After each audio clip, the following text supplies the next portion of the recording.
to listen to the Lap Traffic Podcast.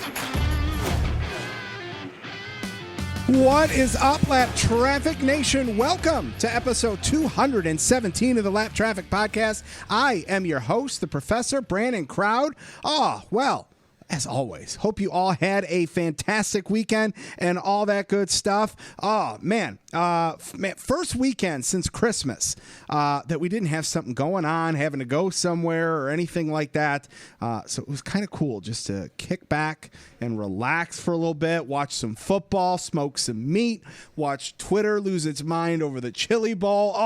All good stuff. All good stuff. All right, so Lap Traffic Nation, last week went live with the fantasy rules and registration, which is now open for the 2021 Lap Traffic Fantasy League. I will recap that a little later on in the show. Still plenty of time to register. I think we got about 25 new emails on top of probably 50 or 60 or so that confirmed from last year that they want to stay on. So the league is going to be nice and competitive this year, which is awesome because it's year 5 of the show coming up, which I'm stoked about. Let's see. If you missed last week's show with NASCAR official and flagman Joey Aycock, make sure you go check that out. It was awesome to get his perspective on what it's like being a NASCAR official. We joked around about some Michigan football in Appalachian State for those that recall that fiasco back in 2007. Good time with Joey. Had a lot of fun, so go check that out for sure. Next week is the official kickoff to Season 5 of the Lap Traffic Podcast. I am so excited about it. Cannot believe it's year 5 of the show. Cannot believe the journey the show has taken me on, and to watch this growth has been incredible. Thank you to all of you who listen, interact, help spread the word. I'm truly humbled and cannot wait for Season 5 of the Lap Traffic kickoff, what is going to kick off next week. And to help kick off Season 5, I announced the first giveaway of 2021 last week, a Clint Boyer back-to-back World War Champs 124 diecast. Everyone that's retweeted and tagged your friends and all that good stuff, I got you all logged. Keep them going.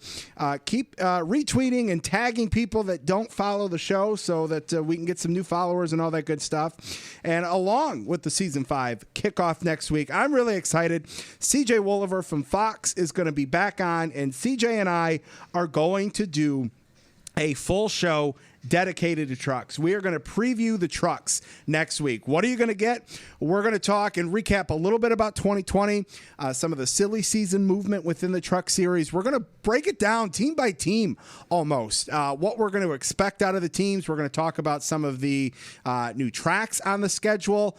I mean, we are going to go deep into the truck series next week. CJ and I have talked once already. We got a game plan laid out, and I'm excited to put that show together. So be on the lookout for a all trucks Lap Traffic podcast next week with CJ Wolliver from Fox. But what about tonight, you ask? Well, tonight I'm pumped because Christian Eckes is going to be on the show in just a few minutes. And that is all thanks to Lap Traffic intern Dan Ryan, which is awesome. After that, I'm going to recap briefly, not as in-depth as I did last week, the fantasy rules and all that kind of stuff. And I'm going to end it with a little silly season stuff. So, until we get back to racing, the formats are going to be a little bit different, as I mentioned, and all that good stuff. But going to have some fun tonight. I do want to mention a few changes for the show format once we get back racing. I'll do the usual discussion on the series that ran and all that good stuff. I worked in last year, and I'm going to really try to add in more questions that I'm going to put to you guys on social media that I can work into the show for topic points and all that good stuff. I think that went really well. Adds value to the show for sure. The Wave Around Hotline this year will be back, but not just for Lucky Dog and Lap Down Picks. It's going to be an open forum on the Wave Around Hotline. Anything you want to talk about, if you leave it for the Lucky Dogs, I'll play your call during then. If you leave a comment on the race, I'll work that into the race discussion. So anything you want to talk about, comments about the show, racing, Lucky Dog picks, anything, the Wave Around Hotline is open for you guys this year, and I'm really excited about adding that. So, all right, that's enough babbling. Let's get on with the show. Let's get Christian Eckes on the line. All right, Lap Traffic Nation, joining me on the line, making his second appearance on the Lap Traffic podcast. He's finished in the top 10 over 50% of the time he's strapped in the truck. 7 wins and 46 ARCA starts, along with a championship. Oh, and by the way, he picked up a Snowball Derby win back in 2016. Welcome back to the Lap Traffic podcast, Christian Eckes. Christian, what's going on, man? How are you? I'm good, man. Just hanging out at the crib right now. How about you? Excellent, man. Chilling in the man cave and excited to talk to you, man. So it's funny. So huge shout out to Lap Traffic intern Dan Ryan for getting us connected, which is awesome. And when I was putting things together, I was going back through my guest list. I did not realize, but you were back on the show about 2 years ago, episode Really? 150. So it's glad to have you back, man. Yeah, what was that one about? It's bad on my part. I have to go back and watch it. I couldn't tell you. I don't remember it, but I'm sure I did it or something. Yeah. So 68 shows later, here we are, and I'm glad to have you back, man. No, I'm glad to be back, even though I didn't know I was back. So, hey, man, how were the holidays? Anything fun? Did you get to do anything cool? I know we're still kind of, depending on where we're all at, under some lockdowns and stuff, but how were the holidays? They were good, man. My grandma came in from Texas, so we just kind of had a low-key week. My sister was in for 3 weeks, which is way too long, but it was good to see everybody, and we just kind of had a low-key family weekend. That's awesome. Anything else planned before racing schedule gets back going or anything like that? Nothing really big. I'm just working on house stuff. I bought a house last year in September, and I feel like the list just never ends. So I've been doing that stuff and building fences and building stairs and all that fun architect stuff, I guess you could say. Housework, right? Yeah. It never ends, man. It never ends. That's awesome. All right. So before we get going, I was scrolling through your Twitter a little bit just to see what you had going on and stuff. And there was one non-NASCAR thing that stuck out for me, and that was Green Bay Buffalo for the Super Bowl, man. Yeah. I'm a Denver Broncos fan, live and die, but we suck. So we're not in the playoffs. So hey, it's there's better that. than being a Lions fan like me. So. Oh man, I'm sorry. but Matt Stafford needs to get out of Detroit. That dude is way too good to be there. But hey, I'm with but you. anyways, yeah, man. I don't know. I think. Man, after seeing the Bucs this weekend, I'm not too sure on that pick. But I think the Bills are going to go to Arrowhead and beat the Chiefs this week. I still believe that. But man, I don't know. I'm really looking forward to whatever day the whatever you want to call it, Bucs and Packers. I guess they're both Sunday now. Yeah. So, yeah. Yes. All right. So I'm looking forward to that game. All right. Since it's Bills and the Chiefs, right? Man. Yep. What'd you think of Mahomes' hit yesterday? Like it didn't look as bad at first, but when the dude stood up, man, he was not on this planet when he stood up, man. Yeah, I don't know if they're going to clear him to play or not. I honestly haven't kept up with that at all. But the other dude played up, or whatever you want to call it, stepped up and played well. So I honestly thought that when he went down, that the Browns were just going to get this burst of energy and come back and win. Yeah. And God, who knows what would have happened if they won that game. But, it's kind of crazy. It's great to see the Browns actually have some success after a while. I like Baker Mayfield a decent amount, so it's good for them. And he does a great job on those commercials, man. Like well, he's been better this year. He's actually focused on playing football and not making a scene. So that's probably why he's playing good. Man, and see, look, the Browns 0-16. Got to the playoffs. Literally 4 years ago. Right? It's crazy. Lions went 0-16 back in 2000 whatever, and we still can't get a playoff win. So, yeah. Oh, man. Yeah. Oh, man. God, we won the Super Bowl and I think we had one winning year that was 8-8 since. So that was – it's been a rough couple of years in Denver, too. Don't worry. I feel you. All right, man. Well, let's start with a question that Dan had for you. You and Dan are pretty close to the same age. How does it feel being as young as you are and to have raced at the level that you've raced, knowing that you are inspirational and someone that people look up to from a racing perspective, as young as you are? Yeah, I'm really fortunate to kind of have the progression that I've had over the last, 10, 11 years now.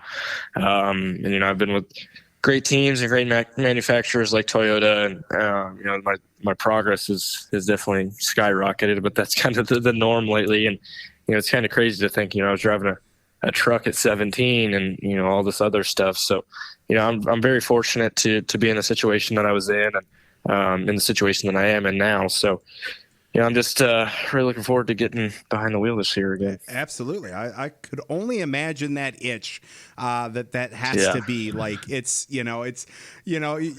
talk about people jonesing for, whatever it may be, but the racing itch has got to be one of the strongest that there are.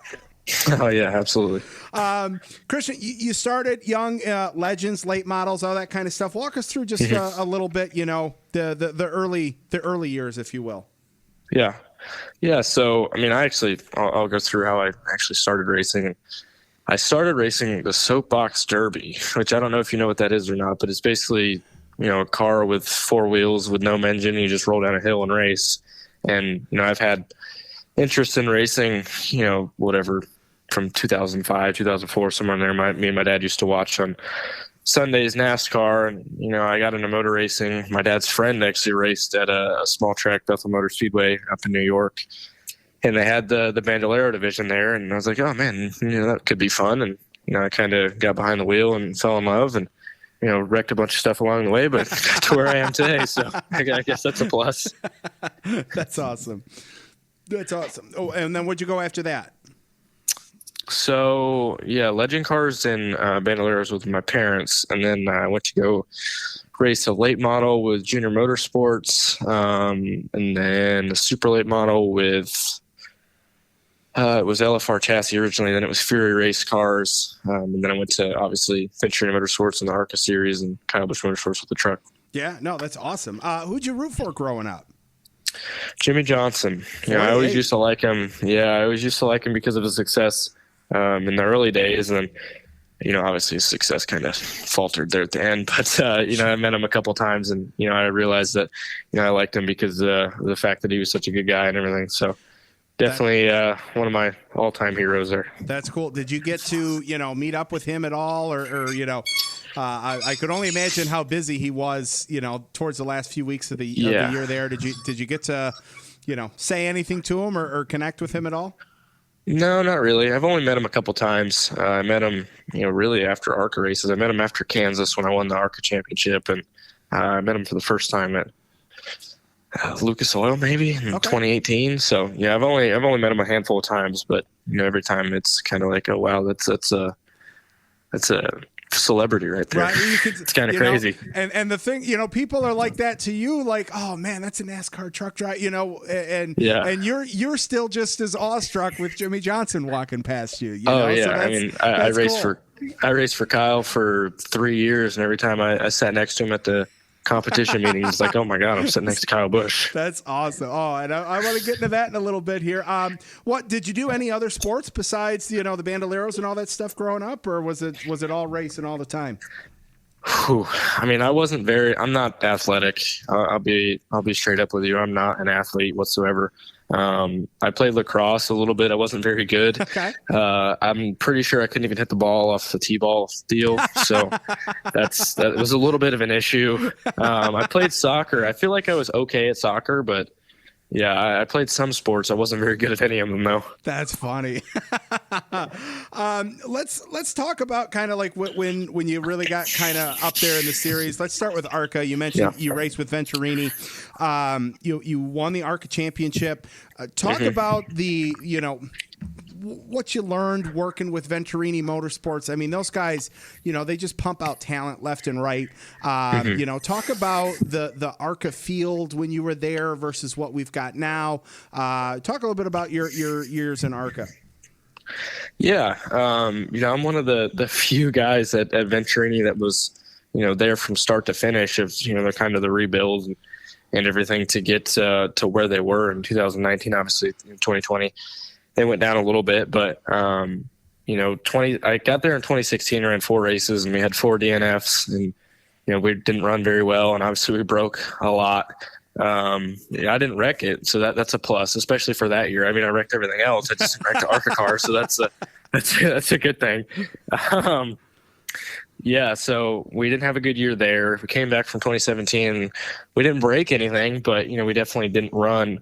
To Venturini Motorsports is top thing, and Billy Venturini and Kathy and Bill and Emily and everybody made a lot of big decisions over that year to get to where it was in 2018, and it was definitely cool to be a part of that because I feel like from start to finish we kind of went through good, and then not good at all, and then we kind of brought it up to winning a championship. So it was really cool to be a part of that, and it's something that I'll always remember and always be thankful for. Sure, no, that's awesome. Yeah, I love the ARCA series. I don't get to watch it enough because the wife gets on me for trying to watch 3 series of NASCAR racing in a weekend for the show. But anytime that I can watch it or I can get to the track, and I talk to a lot of the ARCA guys on the show, which is great. Charles has been a big supporter of the show and all that, and I love supporting the younger guys coming up and helping them, and it's great to watch. That's for sure. The ARCA series it's fun because it's like one big family, and even with NASCAR there, I know they made some changes that a lot of people don't agree with, but in the same aspect, it's still good old ARCA. Sure. Yeah, no, for sure. Let's talk about the move over to KBM a little bit. You did it coming off a successful ARCA championship. You had run 12 races with KBM prior to your full year there. You made the playoffs. You got knocked out round 1, not of your own fault. Walk us through, maybe the last year or so with KBM, the good and the bad there. Yeah, I mean, I've been there for 3 years now. We showed a lot of success. I mean, we won the 2019 Owners Championship, and I was in the truck when we had to beat the other 3 guys at Homestead, and we definitely had some success. Obviously last year wasn't as well as anybody imagined. There was definitely a lot of missed opportunities, and like you said at Talladega there, I don't make a stupid pit road mistake at driving through too many boxes. Maybe it was speeding. I don't know, something stupid. We're moving on to the round of 6 and round of 8 or whatever the hell it was, and hopefully we put it together and we can make it to Phoenix. But unfortunately, we just missed it by that little much. And throughout the year, that's kind of just was how it went. We missed a lot of opportunities, and unfortunately, that's how we ended. Yeah, no, and it's. I love the truck series. I think the listeners of the show probably would say that maybe even my favorite series. And the level of competition has just grown exponentially over the last couple of years. Like, we look at, I wasn't the biggest fan of the truck series going from 8 to 10 playoff drivers, just because on any given week, you maybe only have 15 teams that are showing up on a full-time basis anyway. So to me, that was kind of like, all right, are we just handing out participation playoff spots at this point? Like, I really like the 8-team thing, but when I look back at the year 2020, man, the level of competition was there, and I think it justified having those 10 playoff spots. Oh, yeah, absolutely.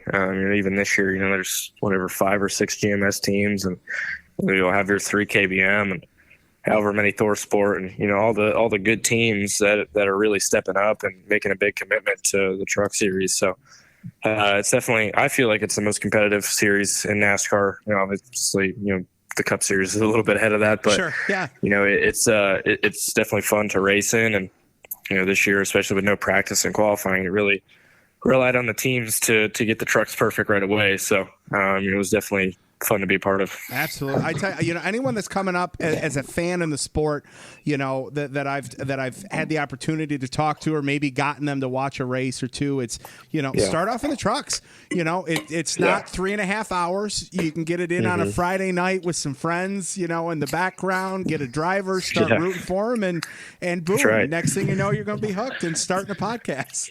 Yeah. Yeah. Man, that is damn sure. I mean, it's nice with the truck series, at least, because of the fact that, maybe it's an hour and a half, 2 hours. Yeah. With the Cup series, man, sometimes it's like, oh, this is long. My eyes hurt. They do, it's as long as it's good racing. I don't, I'll sit for 6 hours, but like, I'm with you. We talk like about some of these. When you're at Charlotte, 600 races. Yeah. Oh yeah. Yep. God, the Coke 600 is painful sometimes. Yeah, it can be. Yes. The worst was the Brickyard with the old package. You just sit there and watch, or the Xfinity race. The Xfinity race used to be so bad at Indy. No, I'm with you. Yeah, I'm glad they went to the road course for that. Road courses, and I think that's, in my opinion, and it is so possibly off the path of what the reality is, but it's like, to me, it's, we got one more year with this car because of COVID and all that kind of stuff and the crazy 2020. NASCAR adding some extra road courses and stuff like that. To me, that might just be the Band-Aid to get us through this year before we get to the next car, and then everyone can complain about what they don't like when we get the new car and the racing package then. But, at least they recognize that maybe a Band-Aid was needed for 2021 or something. Yeah. Oh. No, I wish if they could go back to 2006, I'd be a happy man. Yeah. The old bodies, 900 horsepower. It's just more horse. It's so awesome to watch. More horse. Yes. They got no ride height, and they're a foot off the ground going down the straightaway. It's it's so awesome. Yes. I miss that. I'm with you 100%. I want to get your thoughts. I want to talk about Kyle Busch for a minute, because we all know Kyle Busch, the driver, the owner, the competitor. He's got very many different roles that we see as fans from a TV perspective. And, if I'm going to use a WWE reference, he plays the heel very well. But behind the scenes, what's the coach Kyle Busch like versus, the Kyle Busch that we see on the post-race interview? Yeah. Kyle's, throughout the 3 years I was there, he was super, team oriented and always wanted to help us. We talked probably once a week, as much as I could and as much as he can, talking about what we can do better, and, talking about especially, with COVID and everything, we really didn't know. We didn't have practice. We didn't have anything. So, having Kyle as a resource there was definitely a big thing. And, obviously even after, I left KBM and stuff, he's still willing to help us out. He's let me use a couple seats to start the year. So, Kyle's definitely a good dude. And I think he gets kind of misplayed in the media as this, mean guy, but he definitely has always been really nice to me. So I can't say nothing bad about him for sure. That's awesome. The fans, hey, you got to have, I think the reason from a fan perspective people say or have the feelings they do is because for a long time, if Kyle Busch won, that mean your driver wasn't winning. So totally get the passion and all that from the fan perspective. And I think he's misinterpreted a lot as well from the fan and media in terms of, mean and competitive could probably be misconstrued quite a bit. And it's just the competitive nature. And it took me as a fan a long time to really see and be able to come with that objective perspective. And I think that's great. Yeah. He is amazing for the sport. And there would be there'd be a big gap to fill if Kyle Busch was not a part of our sport. Oh, absolutely. And, when he gets a little angry on the radio and everything, it's just because the guy wants to win, and it's no different with his truck team. He just wants everybody to win, and that's what he lives, breathes, and sleeps. Absolutely. I'm with you. All right, let's talk a little bit about iRacing. You've got a pretty decent presence out there on the iRacing series and all that kind of stuff. What do you got going on over there? Man, I haven't iRaced in a while, to be honest. I mean, I had a full setup, and I was pretty good there for the early part of my career, but I really haven't done much with it here lately. During COVID and stuff, I won a couple, the bigger races, but honestly, it just sits there and collects dust. If we're being honest, that's great. It's pretty ratty. If we're going to be honest, I had a Butler built seat. It's actually the seat I won the Snowball Derby in with my Super Late model, and I had the bright idea to mount it to like this random racing cockpit I had. Yeah.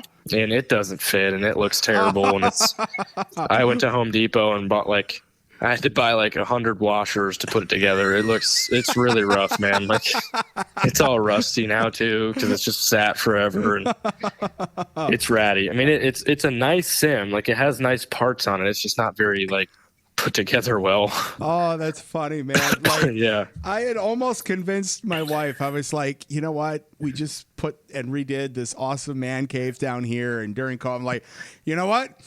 I'm going to buy a sim and I'm going to get into this. And I have yet to pull the trigger, and I'm glad, cause the pomp and circumstance behind it was great during COVID. It gave the fans something to tune in and watch and all that kind of stuff. But man, if I were to throw that into the other hobbies and the show and like golf, like, man, I wouldn't be able to work because I'd be too damn busy. So I'm glad that never came to fruition for me. So sometimes it gets expensive too, man. Like you gotta buy all the cars and the tracks, and you gotta buy a computer, and the computer always goes bad after 2 years. Like every time the iRacing updates that thing, it's like Apple. Like every time they come out with a new phone, the other one just magically goes to crap. It's crazy how that happens, isn't it? Yeah. It's funny how it works. All right, man. So 2021, the season is right around the corner. What type of perspectives are out there? Anything you can talk about? Nothing I can talk about yet, but I do have a deal done that will be announced shortly. Awesome. So that's all I can say. Awesome. Hey, I love the hook. So that's awesome. Stay tuned. You follow me on Twitter and Instagram and everything, and get my followers up. Yeah, just that's you'll find it there. Excellent. All right. Well, speaking of that, where can everyone keep up with you on social media? It's just my name at Christian Eckes, CHRISTIAN ECKES. It's that easy. Just two words. That's it. Two little words. All you gotta do is hit the follow button too. Absolutely. That's all you gotta do. I'm almost at 10,000 on Twitter. If I can get 10,000 on Twitter, it'll make me smile. Well, don't you want to make Christian Eckes smile? Absolutely. Let's see. Yeah. You know what? I tell you what. I'm going to use that as the audio preview for the show. So let's see what we can do in terms of getting Christian Eckes to 10,000. So it'll make me smile. Excellent. Let's make Christian smile. I love it. Oh man. Well, Lap Traffic Nation. Huge thanks to Christian Eckes for calling into the show tonight. Christian, man, it was great to catch up with you. Good luck in the rest of the off-season planning. Can't wait to hear the news and all that good stuff. And hopefully I can get you back on before another 68 shows go by. Absolutely, man. Just text me anytime. I had a blast. I appreciate it. Thanks so much, man. Stay safe, stay healthy, and we'll talk to you soon, man. You too, brother. See ya. Wow. Lap Traffic Nation. How cool is Christian Eckes right there? And I am pumped to hear about what ride he's going to be able to announce here very soon. So go follow so you stay up to date on that. Okay, I think it's time for a little Lap Traffic social media. Everybody, make sure you go check out the website, thelaptrafficpodcast.com, Facebook, The Lap Traffic Podcast, Instagram and Twitter at Lap Traffic PC, YouTube, The Lap Traffic Podcast. Listen to the show on iTunes, Podbean, all that good stuff. Hell, you can even tell Alexa to play the Lap Traffic Podcast, and she will, which is really cool. I announced it last week. I mentioned it at the top of the show. New giveaway to kick off 2021 and Season 5 of Lap Traffic Podcast and all that good stuff. And that is a Clint Boyer 124 diecast, the back-to-back World Champs paint scheme that he ran late in the summer of 2020. Just came in the mail a couple weeks ago. So I thought, what the hell? This would be cool. So at 5,500 Twitter followers, I will give that away to one lucky follower that retweets and has tagged 3 friends. I keep track of it all. Trust me. I've got an Excel sheet going. There are over 150 people that have already done that, which is awesome. Keep it going. Please tag people that don't follow the show that maybe will follow, that are NASCAR fans and all that good stuff. And speaking of some new followers, yes, new follower shout-outs are back. Great Braden Bunn at SmoothOpper880R. That's a great name. That was a great way to do that. I love it. NASCAR fan from Ontario and co-host of Race Canada Fanside Podcast, which is pretty sweet. Go check that out for sure. We got Robin at ROROLand88, Big Larson and Dirt fan. I know you're excited for the season to kick off. And Jeremy Stewart at Jeremy_S86, another Canadian and big NASCAR fan. Welcome to the show, guys. Hope you like it. Tell your friends, all that good stuff. Stickers and koozies are available for free. If you want one, go to the website, fill out the contact page, and I will send them out to you. And all right, I thought, why not recap the rules for the 2021 Lap Traffic Fantasy League, and then we'll close it out with some silly season. All right, the 2021 NASCAR season is fast approaching, and so too is the 2021 Lap Traffic Fantasy League. Registration is open. If you played last year and you responded with that you want to play this year, you're already registered. You don't have to do anything but wait for my barrage of emails to start trickling in sooner rather than later. But if you have not played and you would like to play, all you got to do is go send an email to fantasylaptraffic@gmail.com. All picks will be submitted via that email as well. Make sure that you give me your name, your email, and your Twitter account. All picks will be due by Thursday before race weekend starts, all that good stuff. The rules are on the website for that. I'm just going to highlight some important stuff, such as if all three series are running, you will pick drivers from all three series. You can only select a Cup driver who made the 2020 playoffs once per segment. Example, if you pick Joey Logano for the Daytona 500, you couldn't pick him again until segment 2 starts with COTA on May 23rd. If a driver did not make the Cup playoffs in 2020, you can select that driver as many times as you want in any series, which means Kyle Larson is full game for the entire year, every race if you wanted. I wouldn't necessarily advise that, but that's a possibility if you want to do it. Points earned by all your drivers for that week will be added together. Those will be your points for the week. Scores will be calculated based on that. If penalties are given before the point standings are published, they'll apply. And new this year, bonus points. For every Cup race winner picked, you'll get a bonus point that'll carry over to the playoffs if you make the playoffs. Also, bonus points for weekly high winner, which will also carry over to the playoffs if you make the playoffs.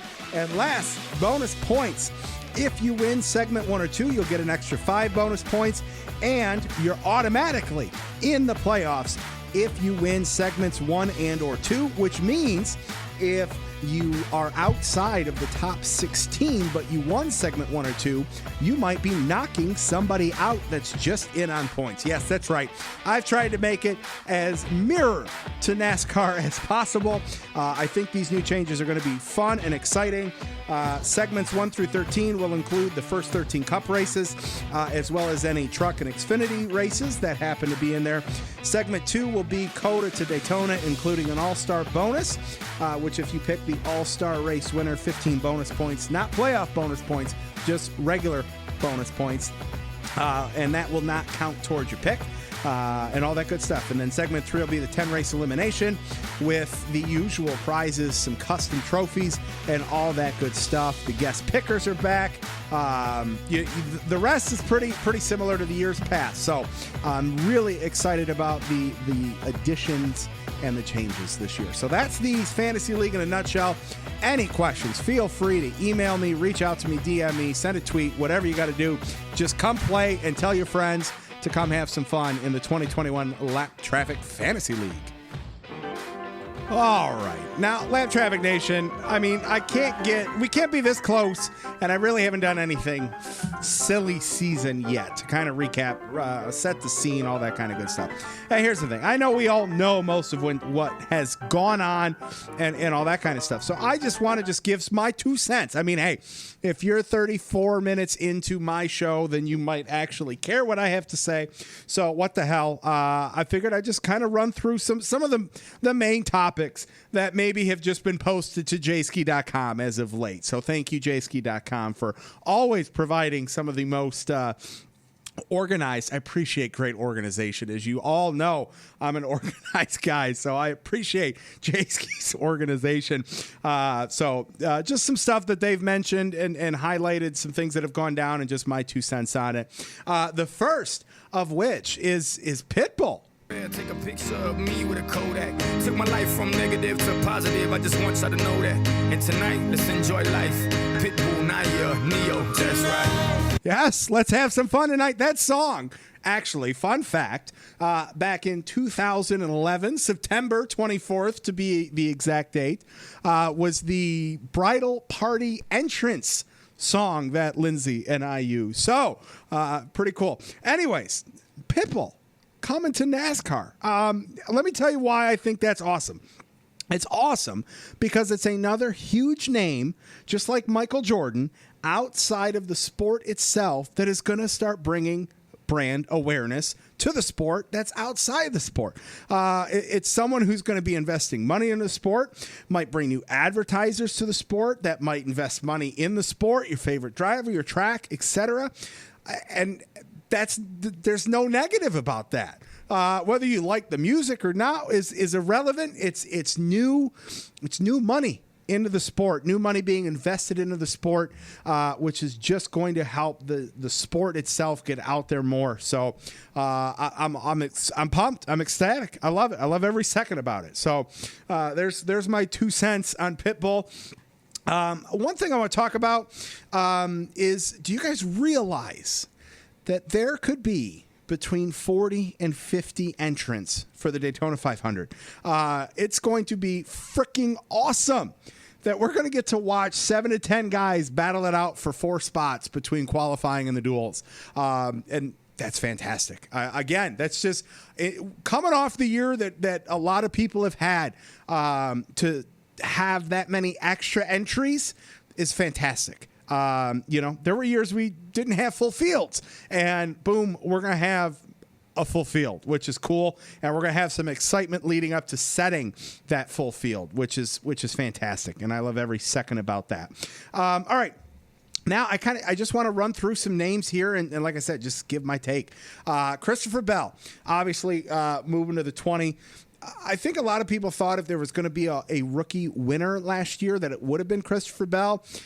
Didn't happen. Moving from the expansion team, though, over to the main team this year, I really think there's a fast increase in Christopher Bell's top tens, and I would not be stunned if Christopher Bell, sophomore year, gets to victory lane.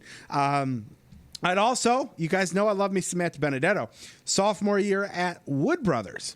I wouldn't be surprised. I think Matt D needs to get to victory lane to pick up that 100th win for Wood Brothers. It's tough. I've said it for years. Matt D needs, a 2 or 3 year deal so that he doesn't have to worry about fighting for his life, or a new contract, can just kind of settle in, get comfortable, get in rhythm. He's getting that second year, but I mean, it's basically the writing's on the wall that he's going to be out at the end of the year. So again, he's kind of fighting for another contract with another team, basically, which is a bummer that he just can't get a consistent seat. But the fact that it's year 2, he knows the organization now. He's been with the team. I think I really hoped Matt would have gotten a win last year, but I think the probability is greater this year that it could happen.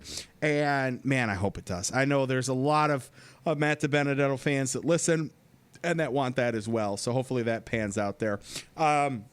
Alex Bowman. Has anybody had bigger shoes to fill than Alex Bowman? Took over the 88 for Junior, now taking over the 48 for Jimmy Johnson. You just get to put that on the resume, and that kind of speaks for itself. He had a bunch of success last year, and I'm excited to see what he's able to do this year for sure. Ross Chastain moving from Xfinity to Chip Ganassi. Ross was the one guy that I thought might have had the first shot at the trifecta championship, if you will. A couple years ago, he declared for the truck championship back in 2019. Thought he was going to have it in the bag the way he was running. Once he made the declaration he was going to run for it, then had that win taken away, and then kind of went on that tear. And I thought Ross was going to be the truck champ that year. He runs full-time Xfinity last year, And I, like a lot of you, expected him to be in contention last year. It just never came to fruition. But, hey, Ross is a wheelman. I'm excited to see his hard work and patience finally pay off as he gets the shot that he so greatly deserves this year with Chip Ganassi Racing. So I'm excited about that. Eric Jones. Moving to the 43, obviously. This one I'm personally vested in. Eric's a Michigan guy. I've talked to Eric quite a few times. I was on the press conference call that they did earlier late last year. I love Eric Jones, and I'm excited to see what the new change of scenery does. You hear that all the time in sports. Can a change of scenery revitalize somebody's career and things of that nature? I'm excited to see how he performs with all the resources of the team behind him. And I'm excited to see what RPM can do. There's been talks, it feels like every year, RPM's, not going to be back in the sport next year. They don't have enough funding. They don't have enough this. They don't have enough advertising. They keep coming back. Hopefully this year can, be a turning point with new driver and all that kind of stuff for RPM and moving in the right direction. There's only 36 wins to be collected throughout the year, and you look at the year like Kevin Harvick had last year with 9 wins, Denny Hamlin, I think it was 8 wins, Chase Elliott 4 or 5 wins, and everyone's putting 6 or 7 wins in Chase Elliott's win column next year already with the road courses, so the level of competition is just so strong. And as these teams like RPM, RCR, if Roush can come back, you look at Roush where they were in the early 2000s and the wins that they had, and Hendrick coming. I mean, there's only so many wins to go around, and the greater the competition, hopefully the less fans have to complain, and it just means things are trending in the right direction. So, can RCR get a win with Tyler Reddick this year? Maybe. Can Eric Jones get a win at RPM? Does Christopher Bell get a win? There's Alex Bowman. You got William Byron, who finally got into the win column. And then you still have your Kevin Harvicks, your Kurt Busches, your Kyle Busches. Kyle Busch only winning 1 race last year opened the door for so many other drivers to go and collect wins. I think they went to Kevin Harvick's column, but you look at that perspective and it's like, all right, well, what if Kyle Busch has another slump? Who can step up to the plate and start getting those wins? I don't expect Kyle Busch to have that type of year, but if you look at, all right, I just said, what if Chase Elliott picks up almost every win at the road courses, 4 or 5 of them? What if Kyle Busch gets back to winning fashion, 4 or 5 plus wins? You got Denny you got all these guys that you expect to get these multiple wins, but then you got guys coming up the ranks like Tyler Reddick, Alex Bowman, William Byron, Ross Chastain, Kyle Larson's back in the fold now, right? He's the next guy I'm going to talk about. There's only so many wins, and it's so much fun to watch this level of competition from that regard and to see what these guys are able to do. And that long-winded left turn was just to say, I want RCR, RPM, and Roush back in the mix just because it just makes it that much more fun, that more interesting for the fans. It keeps everybody happy. It keeps the stands filled once we can get the stands filled again and all that good stuff. So I'm very excited for that. Now, Kyle Larson, the number 5, back on the track for the HMS stable. I think the last time we saw the 5 car on the track was back when Kyle Busch took over for Mark Martin at HMS. So it's definitely been a minute. I think this is a change that the entire fan base is curious about. Larson went on a tear there for a few years back at the 2-mile tracks. Then he kind of went on that winless streak. We all know why he was out last year. Did what he had to do. Will be back in the saddle again this year with Chevy, and HMS had one of their best years since I would say 2016 was the last year that Chevy made some noise. That was the last year Jimmy Johnson won and all that. And I would bet Kyle Larson is able to help keep that momentum going for Chevy and HMS. There isn't anything he didn't win in this past summer in all the different series and cars that he drove, and he's fresh off the Chili Bowl win this past weekend for the 2nd year in a row. Kyle Larson's on everyone's radar, and he damn well should be. So Kyle's going to be fun to watch. We got Daniel Suarez. This is an interesting one for me. So Suarez moving to the 99 for Trackhouse Racing. Suarez hit, it was a disappointing season last year. And I say that because, he isn't happy with the finishes. But in the grand scheme of things, you got to look at it from a realistic perspective based on the team, the budget, all that. What really was the potential capabilities of that team last year?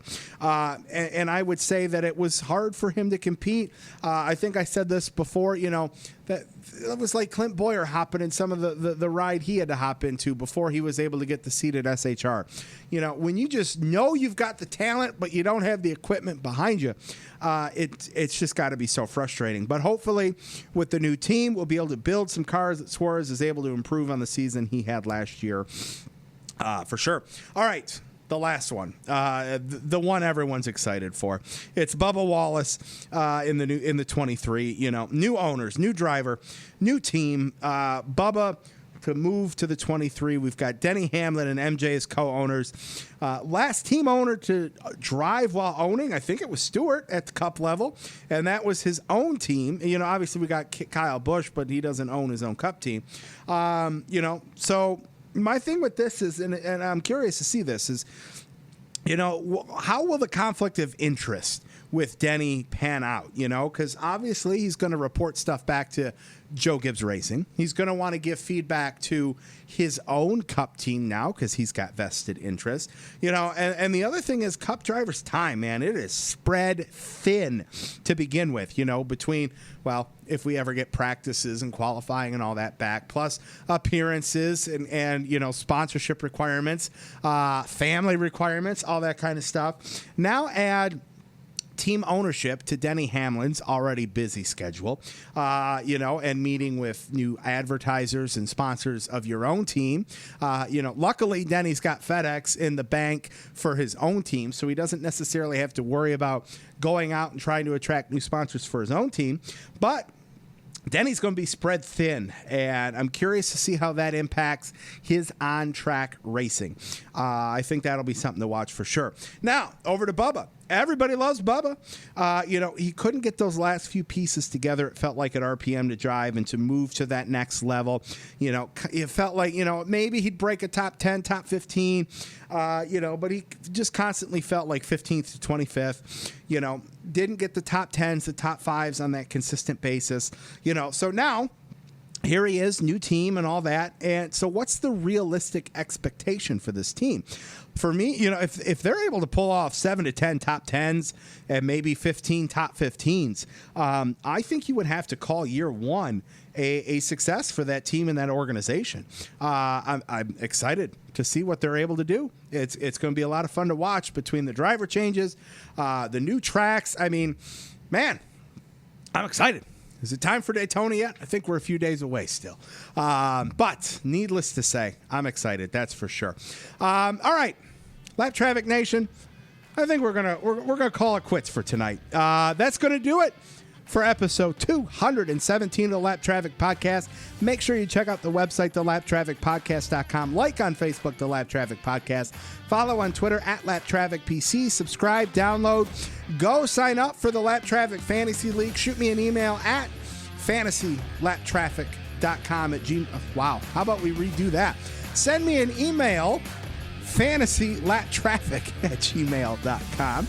and all that good stuff. Huge thanks to Christian Eckes for calling into the show. Next week, the official kickoff of Season 5 of the Lap Traffic Podcast with CJ Wolliver. Don't get caught chasing the lucky dog. Make sure you tune in each and every week to the Lap Traffic Podcast. See ya!